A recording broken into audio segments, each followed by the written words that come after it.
ഞങ്ങളെ ഇഷ്ടപ്പെടുന്നവരെ ലൈക്ക് ചെയ്യണേ, സബ്സ്ക്രൈബ് ചെയ്യണേ, കമന്റ് സപ്പോർട്ടും തരണേ. അപ്പോൾ ഇത് നമുക്ക് കൊഞ്ചാട്ടോ ഇട്ടത്. ഇച്ചിരി ചാളയുണ്ടായിരുന്നേ.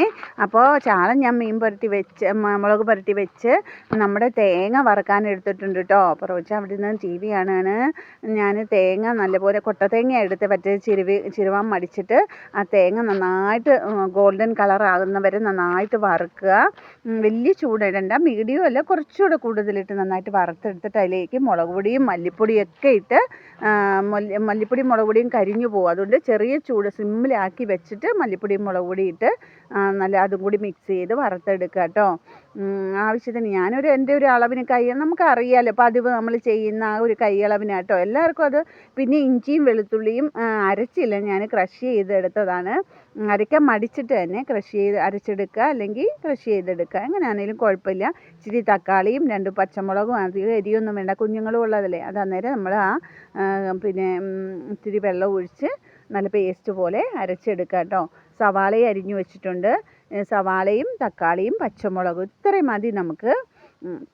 ചെറിയുള്ളിയാണ് ഏറ്റവും നല്ലത്, പക്ഷേ ഞാൻ സവാളയാണ് എടുത്തിട്ടോ. ചെറിയുള്ളി ഇല്ലായിരുന്നേ, ചെറിയുള്ളി ഉണ്ടായിരുന്നേ അതേ എടുക്കത്തുണ്ടായിരുന്നുള്ളൂ. അപ്പോൾ പ്രോൺസ് വൃത്തിയാക്കാൻ കുറേ ടൈം എടുക്കും കേട്ടോ.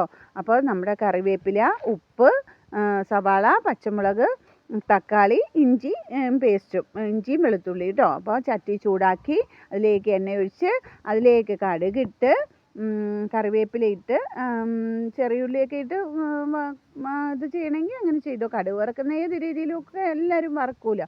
അതിലേക്ക് നമ്മുടെ ഇഞ്ചി വെളുത്തുള്ളി ഇട്ട് നമ്മുടെ അരിഞ്ഞു വെച്ച ഉള്ളി ഇട്ട് നന്നായിട്ട് വഴറ്റുക. വേഗം വഴണ്ടിട്ടാൽ നമുക്ക് ഉപ്പിടണമെന്നൊക്കെ ചിലർ പറയും. ഇത്തിരി ഒരു നുള്ളി ഉപ്പിട്ടാൽ വേഗം വഴന്നിട്ട് കേട്ടോ. അതിനിടയ്ക്ക് കോന്നിയമ്മ ഒന്ന് തറയിൽ കിടക്കുന്നുണ്ട്.